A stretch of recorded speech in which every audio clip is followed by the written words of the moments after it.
Before I start this video, I just sort of want to say that this is the only photo that I could find on my phone. Again, this was from, I think, like last year or something, so it's been a while.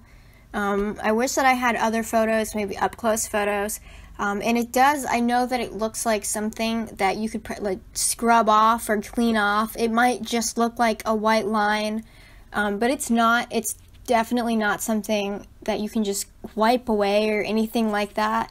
And I wish that I had more photos, because if you look really close you can see on this photo, but also the other taste buds around the white line or even on the edges of my tongue, they were also really affected. They didn't turn white like the obvious the line did. However, they are very erect is the only word that I can really describe it as. The taste buds were really erect. They were really, really red, and they look like little fish eggs almost. And I know those are weird comparisons to kind of make, but those are honestly the only things that I can say, is that my tongue felt like it was burning and it was constantly being irritated. And I know this photo doesn't really show the severity of it. I'm not sure at what point I took this photo, but you just gotta believe me that the experience was a lot worse than this photo might show.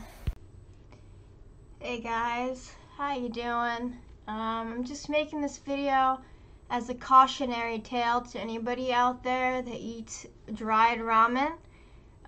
If you eat dried ramen out there, you probably don't do what I do, because I'm a freak of nature. But what I used to do is I would eat dry ramen and I would open up the little packet of seasoning, of spice, of whatever the broth is. Basically, it's 100% sodium. It's essentially sodium at its elemental form. It's very strong.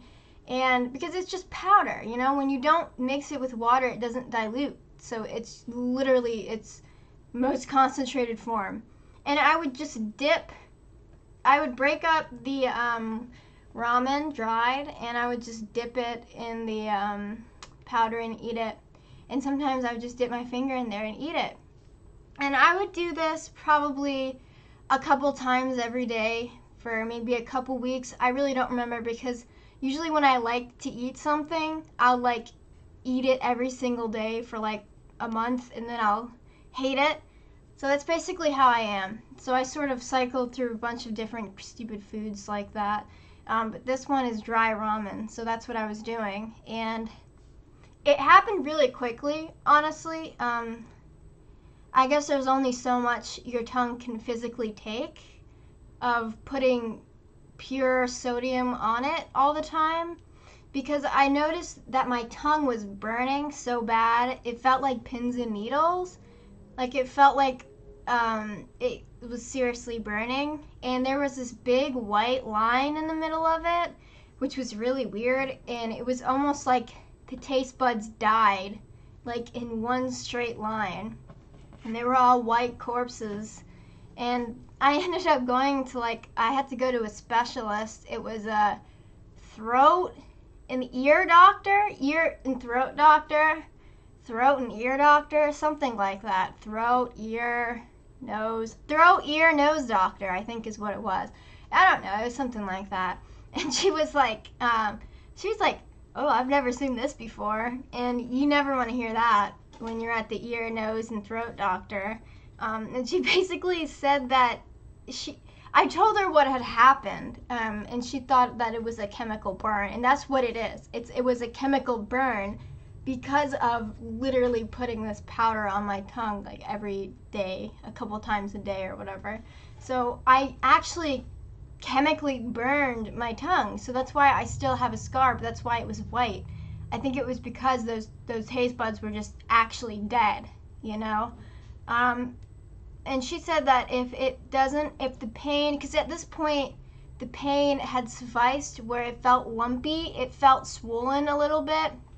And this is a month after, by the way. This isn't a couple days I went to the doctor. I mean, I let this shit sit for weeks. And then I finally got to the eye, ear, nose, throat, whatever the fuck doctor. And she was like, yeah, if the pain is still getting worse, we're gonna have to do a biopsy of your tongue, and basically they remove some pieces of your tongue so they can run tests on them. Luckily for me, the pain didn't get worse. It didn't get better until about 3 months out, I would say, is when my tongue actually started to resolve and feel normal again. But it hurt severely. It severely hurt for a very long time, for many months. It wasn't until like, I would say maybe 4 months ago when my tongue actually feels completely normal. So all that's left is that indented scar, I guess. Sometimes you